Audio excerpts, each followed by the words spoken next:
मैं 1 साल हमको टाइम नहीं तो हम उसमें विधायक पद से हम रिजाइन दे दो, हमको कोई लोभ नहीं उससे। अगर कोई यहाँ नेता विधायक मंत्री ने घूमता जितना क्षेत्र में हम 18 साल से सेवा दे रहे हैं। किसान के बारे में झूठ ना बोले तो ज्यादा अच्छा रहेगा। हम बरसों जिंदगी तो गुजर गई मेरे जम्मू जिला में।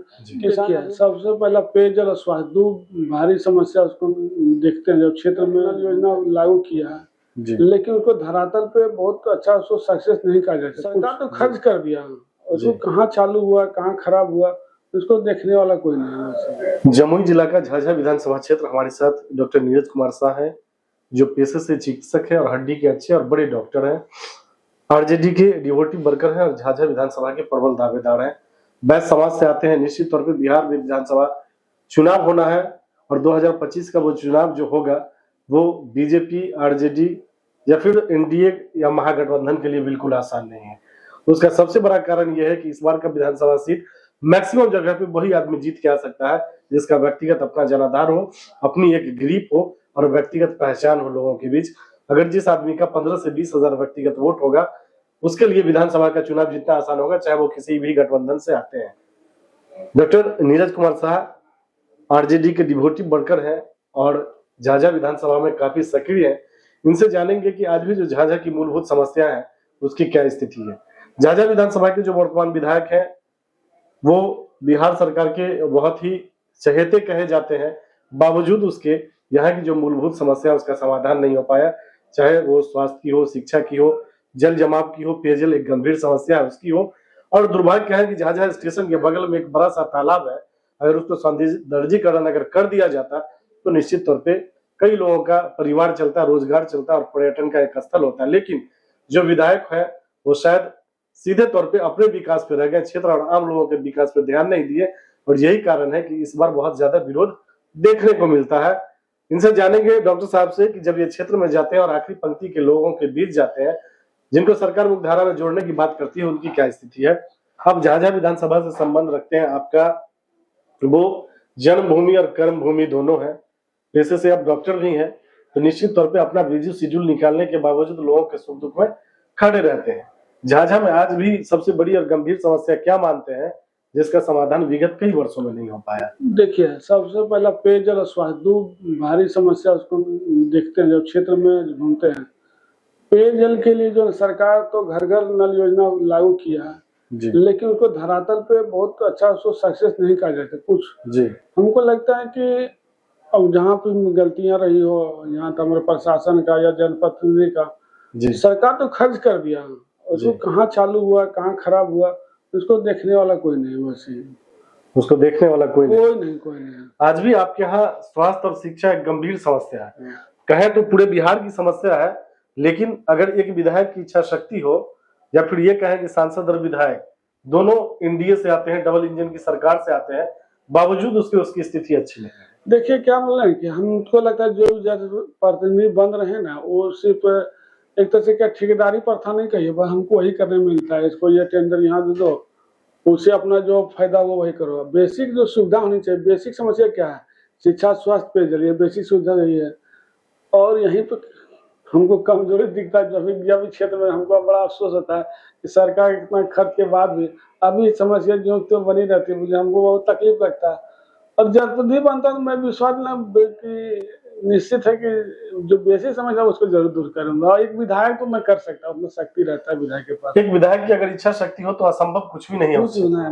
बहुत अच्छी। आप पेशे से डॉक्टर हैं, पढ़े लिखे हैं, बुद्धिजीवी वर्ग से आते हैं, आप ये मानते हैं कि अगर एक विधायक चाहे तो सड़क और पुल पुलिया ही नहीं उद्योग धंधा भी लगाया जा सकता है क्षेत्र में? अभी एक सिंपल बोले कि आदिवासी गाँव 10 महीने 1 महीना पहले आदिवासी गाँव गया था, वहाँ तो लोग बताए डेक्ची ले पानी के लिए तरस रहा था। तो मैंने देखा बोला ये घर नल जल बना हुआ पानी नहीं सप्लाई, तो वहाँ अपने खर्च मैंने बिजली भी नहीं था उस गाँव में, देखे अपने गाँव में उसको जनरेटर सुविधा दिया, चापाकल लगा दिया, समरसेबल बोरिंग करा दिया। आपके निजी सहयोग? निजी सहयोग। हमको बहुत 3 गाँव ऐसा था जिसमें सुविधा नहीं थी, हम तीनों गाँव जाकर अपना बोरिंग करवाया। क्रमशः वो 3 गाँव कौन कौन थे? एक है चौकिया जी, दमनकुंडा जी और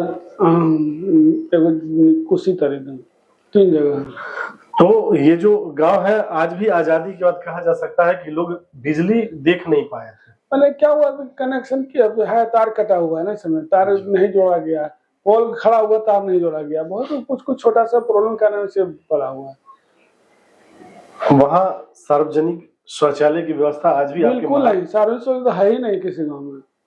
जब आप आप घर का, मैं कहता हूँ कि हमारे नरेंद्र मोदी जी बना के हर घर शौचालय का जो प्लान किया, आप क्षेत्र में घूम जाइए कितने व्यक्ति शौचालय घर बना, जो भी बना अपने पैसे से बना, उनका बना हो, तब तो एक भी सक्सेस नहीं है जी, एक भी सक्सेस नहीं बता सकते। बिहार सरकार या केंद्र सरकार जो भी होती है, जब चुनाव होता है तो जो भी पार्टी आती है कहती है कि हम किसानों के लिए सोचेंगे, किसान हमारे अन्नदाता है, लेकिन आज भी आपके झाझा का किसान पटवन के लिए निश्चित तौर पे निजी बोरिंग पंप पे ही आश्रित है। देखिए, मैं भगवान से दोनों से विनती करता हूँ कि सरकार, हमारे जनप्रतिनिधि, प्रधानमंत्री चाहे हमारे बिहार सरकार हो, किसान के बारे में झूठ ना बोले तो ज्यादा अच्छा रहेगा। हम बरसों जिंदगी तो गुजर गई मेरे जम्मू जिला में, किसान अभी बारिश होगी तो अभी रोपनी होगा, तो फिर बारिश होगी तो खेती होगा, मतलब सिंचाई के लिए कोई कुछ व्यवस्था नहीं, सब फालतू बातें, एकदम सिर्फ बरसात पर डिपेंड रहता है। किसान का अपना कोई स्टेटस नहीं, खाद की भी कालाबाजारी होती है। मैंने बोले कि किसान के बारे में कोई कुछ बोलता है, सरकार हम ये किए वो किए,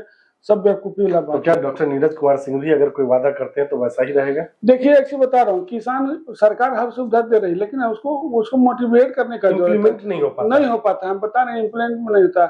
आप सरकार खातिर क्या कहते हैं, ट्रैक्टर और सामान जो सब्सिडी पर उपलब्ध करा देता है, खेती के लिए सबसे क्या है, पानी जरूरी है, वही नहीं तो सब्सिडी देने से क्या, घर में सब्सिडी सामान घर में ही पड़ा रहेगा ना। जी जी, तो बेसिक समस्या वही है। तो पेयजल की व्यवस्था करना ना, पेयजल है, खेती के लिए पानी की जरूरत है, तो वही सुविधा में क्या करे खेती। आप झाझा विधानसभा से दावेदार हैं और आपका जनसंपर्क आम लोगों के बीच रहता है।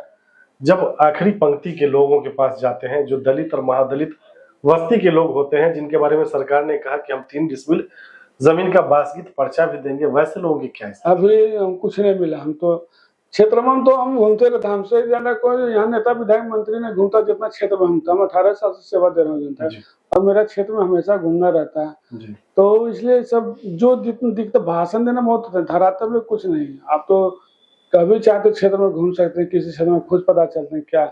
देखिए, एक बता रहे हैं, इस सरकार में हमने क्या फंडिंग पूरा हुआ है, फंडिंग पूरा होगा, दुरुपयोग पूरा, लेकिन व्यक्ति विशेष के लोगों के पॉकेट तक ही सीमित रह गया। उसका आउटकम जो बहुत खराब रहा, व्यक्ति विशेष के लोग पॉकेट तक ही रह गया। बस आउटकम जहां पहुंचना चाहिए वहां पहुंच नहीं रहा, आउटकम बहुत खराब है इसका। आप झाझा से संबंध रखते हैं, हम लोगों की सहयोग और शुभकामनाएं आपके साथ है। पार्टी आपको सिंबल देती है और जनता मौका देके अगर झाझा का विधायक बनाती है तो चुनाव जीतने के बाद आपकी पहली प्राथमिकता क्या? पहली प्राथमिकता पेयजल की समस्या दूर करूंगा सबसे पहले, पूरे विधानसभा पेयजल। और जो स्वास्थ्य की सुविधा है, अब हम देख रहा हूँ क्षेत्र में बहुत स्वास्थ्य भवन बना, प्राथमिक स्वास्थ्य केंद्र, सब ऐसे ताला लगा हुआ रहता है। भवन बन गया लेकिन वहाँ कोई कुछ नहीं है। 15 हर पंचायत में करीबन 15-20 हमको लगा, सब में ताले लगे हुए हैं। हम एक को जरूर नहीं कि हर जगह डॉक्टर, हम एक्सपर्ट पर्सन भी वहाँ इलाज करवा सकते हैं।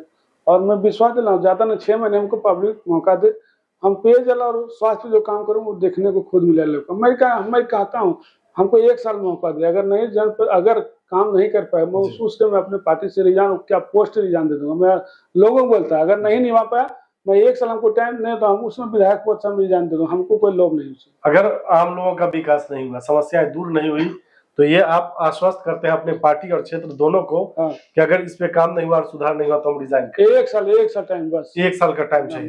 नहीं कर पाया, 1 साल का सिर्फ समय चाहिए। नहीं कर पाया, मैं रिजाइन दूंगा, इस बात को लोग समझे। चलिए, डॉक्टर नीरज कुमार शाह जी, हमसे बात करने के लिए बहुत बहुत धन्यवाद। ये थे डॉक्टर नीरज कुमार शाह, जो पेशे से हड्डी के बड़े चिकित्सक हैं और झाझा के ग्रामीण इलाका जो विधानसभा का आता है वहां से संबंध रखते हैं और पिछले 18 सालों से आम लोगों के बीच लोकप्रिय हैं। हर के सुख दुख में, चाहे वो किसी की शादी का मामला हो, किसी गरीब बच्ची की शादी का मामला हो या किसी के इलाज का मामला हो, तो निश्चित तौर पे इनका द्वार और दरबार खुला रहता है। अब यहाँ एक सवाल विचारणीय है कि एक बार के जो विधायक होते हैं वो कहीं ना कहीं अपने 3 पीढ़ियों के बारे में सोचते हैं, लेकिन चूंकि इनके पास सोर्सेस ऑफ इनकम के लिए दूसरा रास्ता है, तो पार्टी की भी जिम्मेदारी बनती है कि ऐसे जो स्वच्छ छवि के लोग हों और जिसकी वजह से, जिसका अपना व्यक्तिगत जनाधार और वोट हो, पार्टी का सिंबल लेने के बाद आसानी से सीट निकल सकता है। निश्चित तौर पे आरजेडी वैसे ही लोगों की तलाश कर रही है। सीधा सवाल यहाँ की जनता को भी है कि कहीं ना कहीं आप जात, धर्म और पार्टी के चक्कर में अच्छे लोगों को चुनाव में नहीं लाते हैं, उसी का खामियाजा आने वाले 5 सालों तक आपको भुगतना पड़ता है। निश्चित तौर पे सीधा संदेश यहाँ के जनता और पार्टी के शीर्ष नेतृत्व को है कि डॉक्टर नीरज कुमार शाह जैसे लोगों पे अगर पार्टी दांव लगाती है तो जो 2025 में बिहार में तेजस्वी यादव का सपना है मुख्यमंत्री बनने का और सरकार बनाने का, महागठबंधन का, वो साकार हो पाएगा। वरना अगर इनके जैसे लोगों को पार्टी नजरअंदाज करती है, दरकिनार करती है, तो शायद झाझा ही नहीं अगल बगल के कई विधानसभाओं पे इसका नुकसान देखने को मिलेगा। अब ये पार्टी के शीर्ष नेतृत्व को तय करना है कि आपके पास ऐसा घोड़ा है इसमें जो अपने दम पर आपको विधानसभा जिता सकता हो, और ओवरऑल पूरे जमुई में जो सबसे सेफ सीट मानी जाएगी वो झाझा होगी। अब ये जनता को तय करना है कि पिछले 18 वर्षों से आपके बीच रहे हैं, आपके सुख दुख में रहे हैं, अपने निजी कोष से आपके सहायता में खड़े रहे हैं, तो आपकी भी जिम्मेदारी बनती है कि सिर्फ एक वोट, आप अपना कीमती वोट अगर इनको देते हैं और इनको विधायक बनाते हैं तो निश्चित तौर पे आपकी झाझा की जो मूलभूत समस्या है, चाहे वो शौचालय की हो, चाहे वो पेयजल की हो, स्वास्थ्य की हो, शिक्षा की हो, उसका समाधान हो पाएगा।